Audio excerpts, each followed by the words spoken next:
Hello, welcome everyone. So nice to see you. My name is Teresa Peterson, and I am the Director of Information and Communications for the Diocese of St. Petersburg. And I'm going to be your moderator for this event, as well as a speaker at this event. The purpose of today's news conference is to amplify voices that are against Amendment 4, Florida's abortion amendment that will be on the ballot this November. Let me make one point early.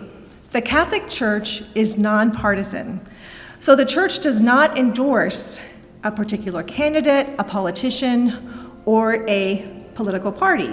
But we do take a stand on the issues, and we view the issues in light of the gospel. And we get involved and we take a stand on the issues that are important to us. And when it comes to issues, the Church and all people of faith have a right and a responsibility to get involved in the political sphere and make sure that our voices are heard. Now, we have 3 speakers here who are going to be sharing insights on this important issue of Amendment 4.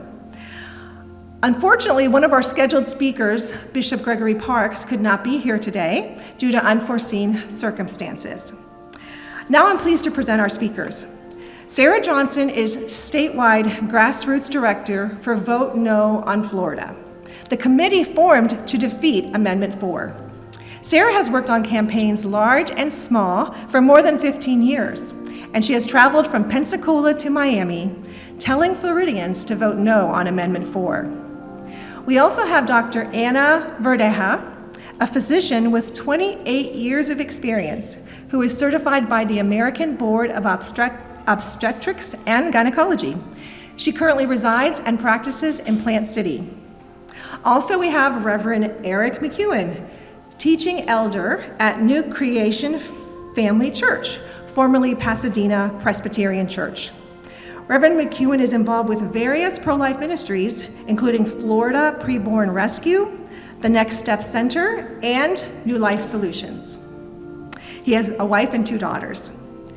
Each speaker will have a few minutes to share their position, and then we will open the floor for any questions and answers.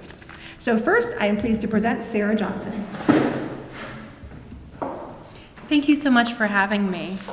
It's important to realize that Amendment 4 is deceptive and extreme, intentionally so. The ballot summary reads, "No law shall prohibit, penalize, delay, or restrict abortion before viability, or when necessary to protect the patient's health, as determined by the patient's healthcare provider. This amendment does not change the legislature's constitutional authority to require notification to a parent or guardian before a minor has an abortion." Now, very often these ballot summaries hide a much longer body of policy. This one does not. The actual text of the amendment that we would be enshrining in our Constitution is just a short 34 words, shorter than the ballot summary I just read to you that describes it to voters. What's important to realize is that in its brevity, it has 0 definitions for important terms like viability, patient's health, and healthcare provider. You know, when I hear that word in particular, I think of a doctor, someone in a white coat with a stethoscope around their neck, much like the doctors in this room wear every day. That's not what a healthcare provider is. This amendment has no definitions, it has no doctors, and finally, that second sentence in particular is specifically deceptive because this amendment has no parental consent.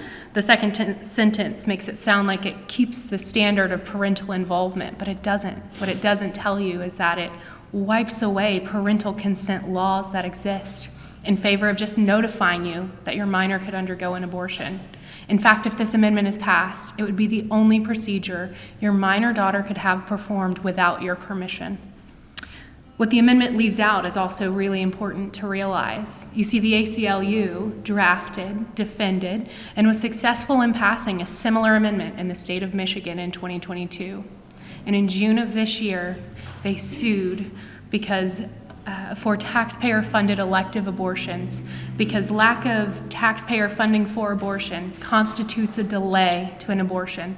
That's a word you might have just heard read in the same Florida amendment that was sponsored by the same ACLU and is being defended in court by the ACLU. So we have the potential for taxpayer-funded elective abortions in the state of Florida, and it's not mentioned in this amendment, but it also wasn't mentioned in Michigan's amendment either. This amendment has been brought to us by Citizens Initiative petition. The petition gatherers from out of state. It cost about $15 million to put this on the ballot. So it was intentionally reviewed by an attorney to read exactly the way that it does, without definition, doctors, or parental consent.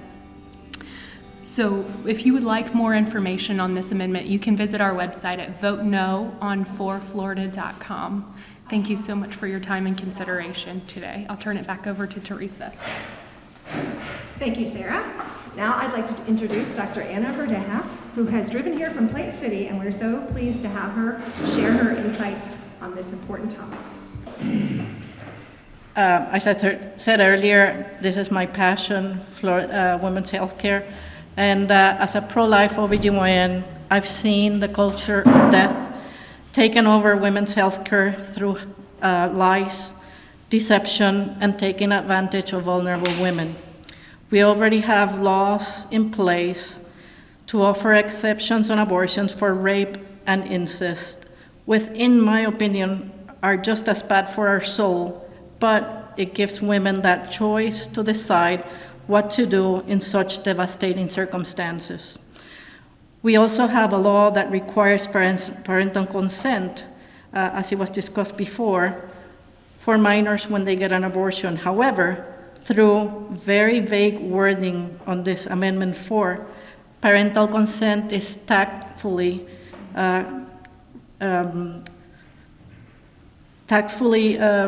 removed and switched to parental notification. A consent is a form that we always have a patient sign, and when there's minors involved, it's the parent, the one who has to sign the consent to allow any procedure, including an abortion.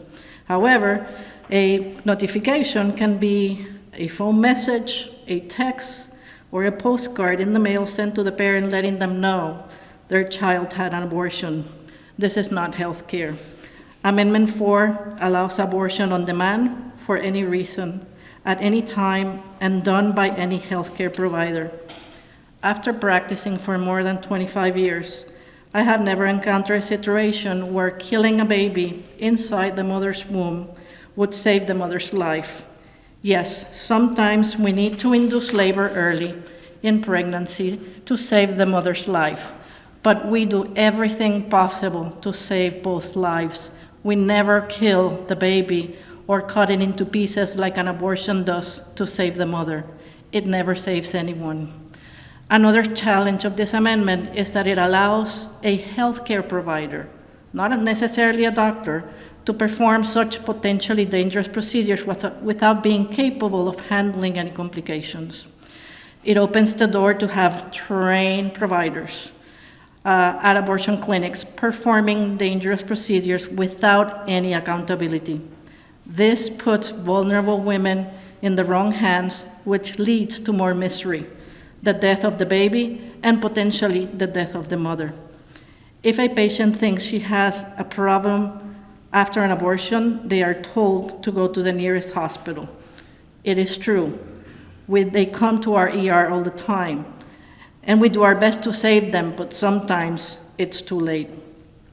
These abortion clinic providers feel lies and fears on the vulnerable. They pressure mothers to kill their own babies.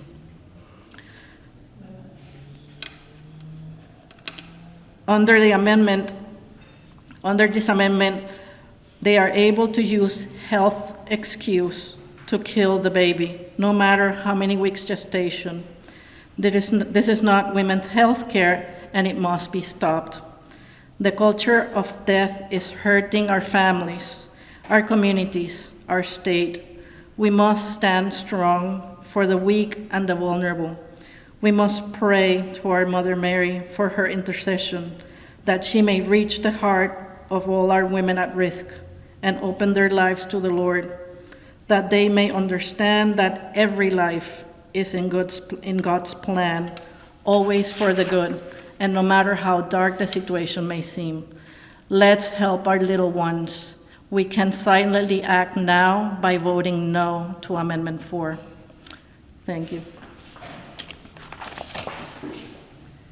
Thank you, Dr. Verdeja. Wonderful, wonderful comments. So now we have Reverend McEwan from New Creation Family Church here to share some thoughts. Thank you. The God of the Scriptures, the living God, the Father, the Son, and the Holy Spirit, is a God of life. And the issue of abortion comes down to that issue. Well, actually, two issues. It's one of life and of death. And in the Scriptures, we're taught in Genesis chapter 1, verses 26 and 27, that when God created, He created man as the crescendo of that creation. And He made man, male and female, in His image. So there is a value to human life that is not even upon animals or any other type of life. Every abortion intentionally takes the life of an innocent human being, or shall we say, an image bearer of God. This amendment is deceptive for the health clause. We know what's happened in other states when language like this is passed. States like Kansas, where the notorious abortionist George Tiller used to practice. We know that this has been used for abortions all the way through the 9th month. And we, as a faith community here and as evangelical Christians, we oppose this because God is a God of life. Jesus said that I've come to give you life and life more abundantly. He also said that the thief comes not but to steal, kill, and destroy. But I have come to give you life and life more abundantly. Another reason that I want to stand up is that because in here, in this amendment, it literally takes the parents' consultation completely out. I will have no say. I have 2 young daughters right now. And if perhaps this passes when they're teenagers, they could go get an abortion without my consent. Now, yes, they'll let me know that it happened possibly afterwards, but that in and of itself is an attack on the family. And an attack on the family is once again an attack on the Creator, because God created male and female to go forth and to do what? That is to multiply and be fruitful in bringing about families, which are the bedrock of our society. And so as a Christian, we're called to stand for those who are weak and those who are vulnerable. Proverbs 24:11 through 12 says, rescue those who are going to the slaughter. Speak up for those who don't have a voice for themselves. And so that's what we're here to do today. We're here to speak up for the vulnerable, the most vulnerable population. If we want to talk about justice issues, this is the biggest justice issue that is facing the United States of America, now Florida, in a generation. I hope one day, and I pray, that my children and their grandchildren can look back as we look back to slavery, and one day we could say that we fought the good fight and we finally saw this Holocaust, because that's what it is, put to an end. And so I just want to come out and say, as a pastor, as an evangelical, as a Christian, that please do not support this amendment. A vote for this amendment is a vote for death. Don't vote for death. Vote for life. Thank you. Thank you, Reverend McEwan.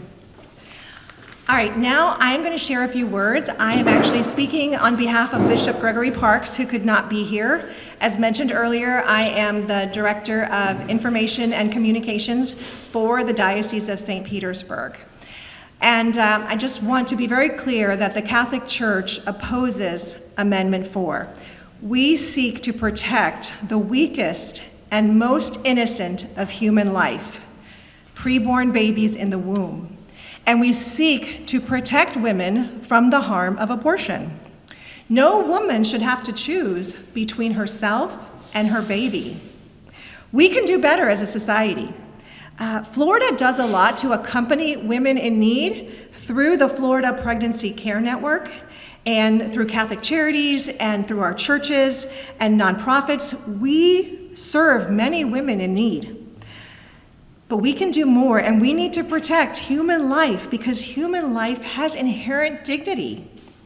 We are made in the image and likeness of God.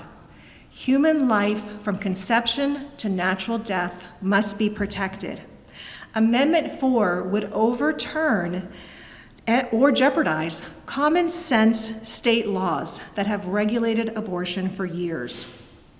So, in conclusion, Amendment 4 conflicts with Catholic Church teaching. Catholics and all people of goodwill are urged to vote no on Amendment 4.